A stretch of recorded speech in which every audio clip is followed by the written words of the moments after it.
Welcome back to the Real Cinema Squad. I'm Austin, and that is Ty. And today we're going to be talking about the state of Star Wars and where we think this could go if we had the keys to the kingdom to right the ship and make the story how we think it should be. So, I mean, honestly, Ty, Star Wars is in a weird state. Everyone's talking about it. We've had failure after failure with Acolyte.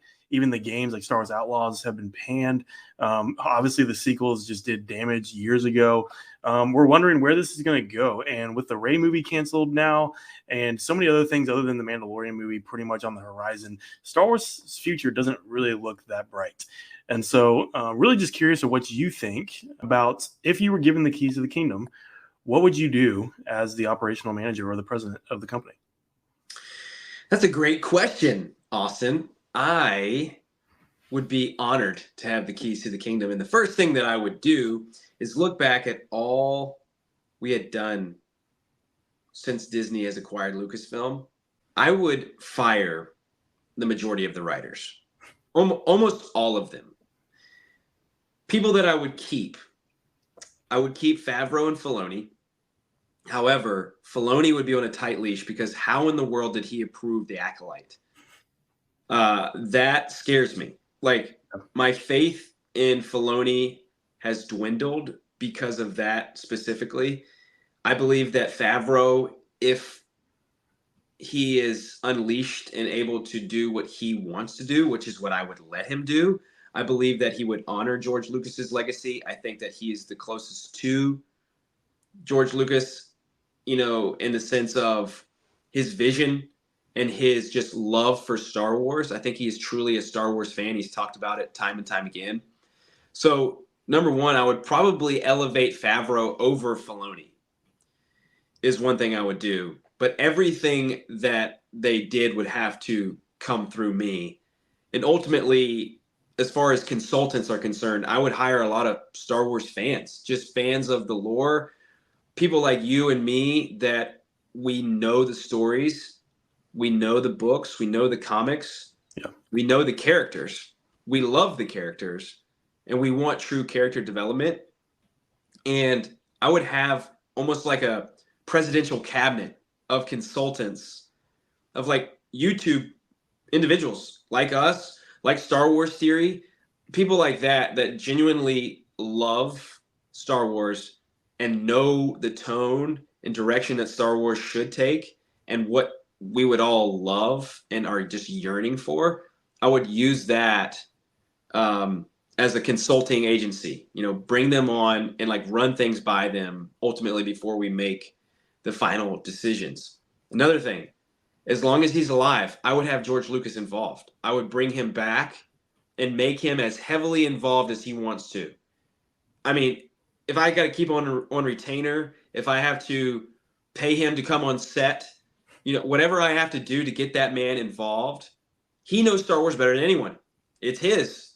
So why would we not include the man that already had plans for a sequel trilogy and not do anything about it? That baffles me. Another thing, some writers that I would seriously consider are the writers of Jedi Fallen Order and Jedi Survivor. We talked about Cal Kestis in one of our recent videos, and Cal is one of the best written characters since Disney acquired Lucasfilm. For sure. Like, without a doubt. The only people that we said that can maybe contest is Mando, outside of season 3, which was not that great. But Mando season 1 and season 2 are pretty much perfection. All of us about lost it when Luke came on screen and saved the day. I mean, that is the Luke that we're yearning for. That is the character traits that Luke had, in the comics, in the books, that we didn't get in the sequel trilogy, that it just drives me nuts. Another thing that I'd probably do anything I could to retcon the sequel trilogy, if that's possible. I don't know all the rules and regulations and whatnot, but if you gave me autonomy to decide to do whatever I wanted to do, I would make a new sequel trilogy, and I would use AI to bring back the characters that we know and love, and I would redo it. I would redo it the right way. But anyways, that's all I have to say. What are your thoughts, Austin? So interesting that you brought up AI because do you really think that that's like the best move in terms of those characters, or would you want to recast them? Because there's great actors out there that could play those characters, Luke, Han, Leia. I don't know. The Han solo film, when Han was recast as a younger Han, that had mixed reception. And I don't know if it was just because it came after one of the sequel films and we were just Star Wars out, or if characters just didn't want anybody but Harrison Ford to play the character of Han Solo, And so I'm definitely torn on, we already got James Earl Jones, like he's going to be Darth Vader for forever. He signed over the rights to his voice. So we got Darth Vader for forever, but you can cover his face. Yeah. But, I am torn on AI. I think a perfect example is in the most recent Indiana Jones.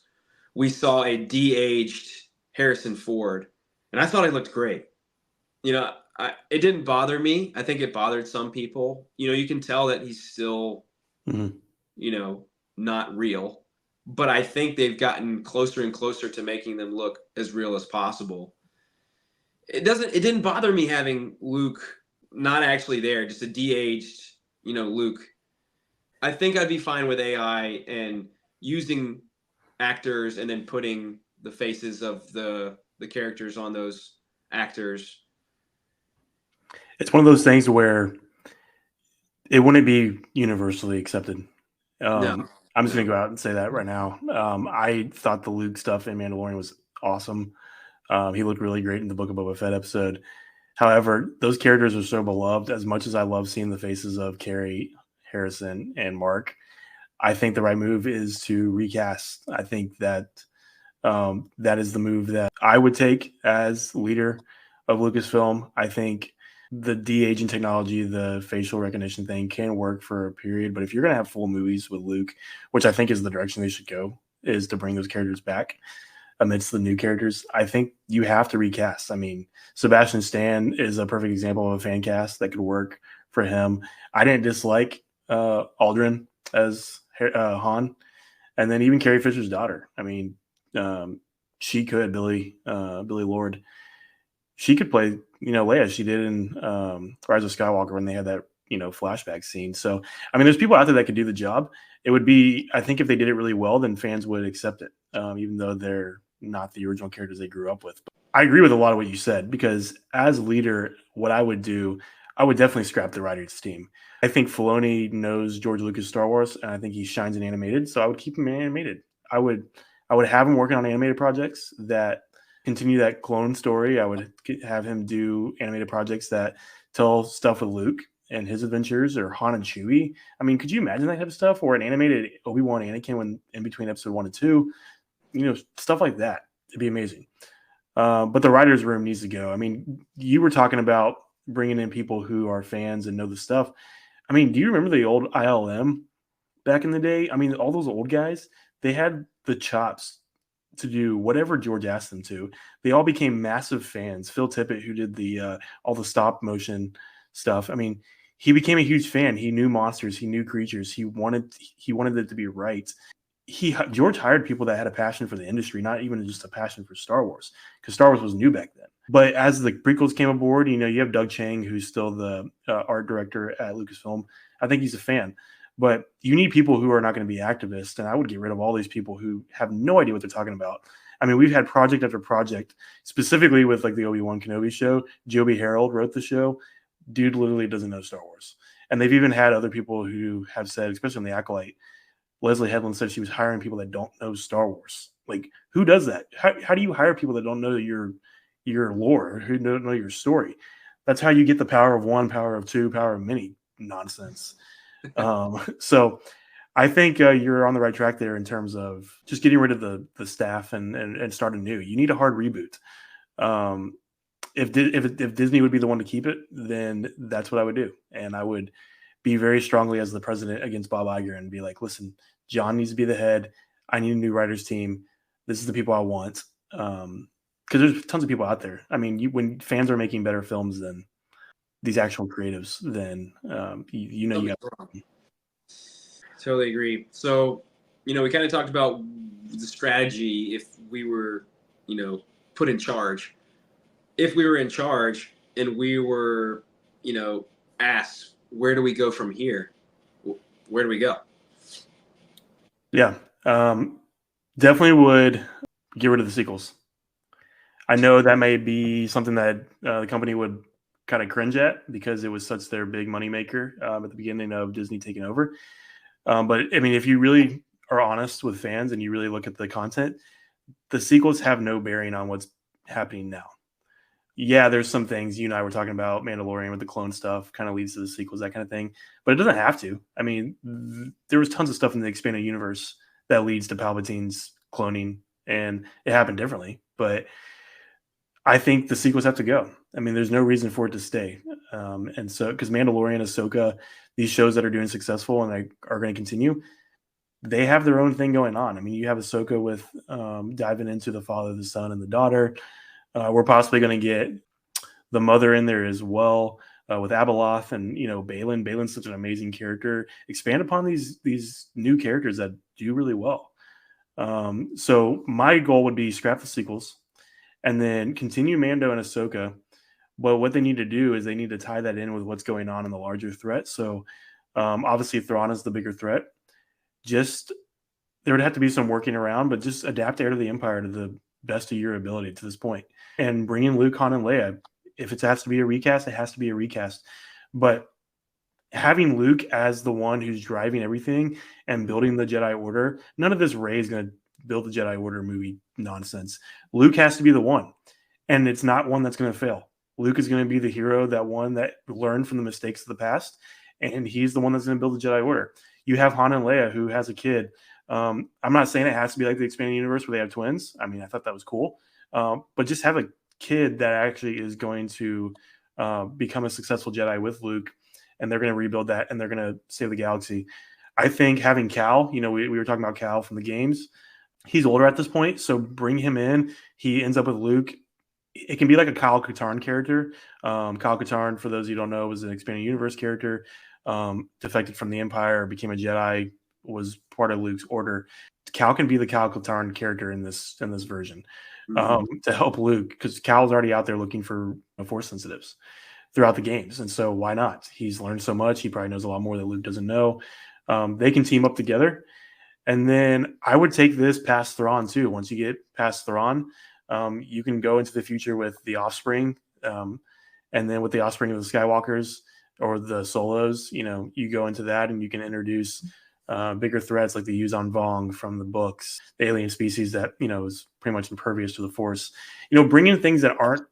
Disney's been so used to kind of rehashing and trying to make new things, but keeping the same thing that George did before. Like they want to be so adamant about getting rid of what George did, but yet they're pretty much copying everything he did, just in a terrible way. And I think Ahsoka, even though it had its problems, it shows that they can make compelling things with otherworldly elements that we're not used to, just with like the Empire and that kind of thing. And so I think their best bet is to focus back on those original characters and then focus on building up the next generation. That's one thing that the sequels failed. The next generation was Kylo, and that character didn't really go anywhere. It was all disjointed. You see Luke building up kids like that and giving them hope, and they fight the next threat. Could be a pretty amazing thing. Yeah, no, I love that. The one thing that I would add to that as just a wish list item would be Old Republic, an Old Republic trilogy. Maybe even get the writers of the Old Republic video games to come in and turn the video games into live action. I mean, some of the scenes and the gameplay from some of those games, if adapted correctly into films, could be incredible films for the franchise as well. So you have a lot of good Jedi Sith encounters in the past that we could go back to as well. I mean, the possibilities are endless, but I agree with you. I think right now you got to focus on Thrawn and that threat, and Luke rebuilding the Jedi Order, and like you said, he is our victor. You know, he doesn't fail. So I mean, as the leader, I would start with building or rebuilding the thing that was destroyed, and that's those characters. I'm not saying the whole future of Star Wars has to be the Skywalkers, because there's plenty of things that are great out there, like the Old Republic, like you mentioned. All these bounty hunter stories and scoundrels, and you go way into the future, and there's sorts of possibilities with these characters, and that's why I said the Offspring. I mean, you have Jason Syndulla, which is Harrison Kanan's kid. That's not Skywalker. That's another family. So you have some of these characters that are potential. They just I would love to learn more about the Sith. I would love to learn more about that lore. Lucasfilm is playing on this Dawn of the Jedi thing, Dawn of the Jedi movie, which is supposed to kind of tell that. But at this point I don't have faith in that, so I would scrap that. Do Knights of the Old Republic. I agree. I So agree. Well, there's a lot of theories out there. Unfortunately, we do not have the keys to the kingdom, so we have to trust that what Filoni and Favreau got cooking. Hopefully, they have a little more autonomy and they're going to do right by Star Wars and do right by the fans. Until then, let us know your thoughts. Be sure to like, subscribe, and stay tuned for future Cinema Squad content. But until then, Ty and Austin signing off. Thanks, everyone.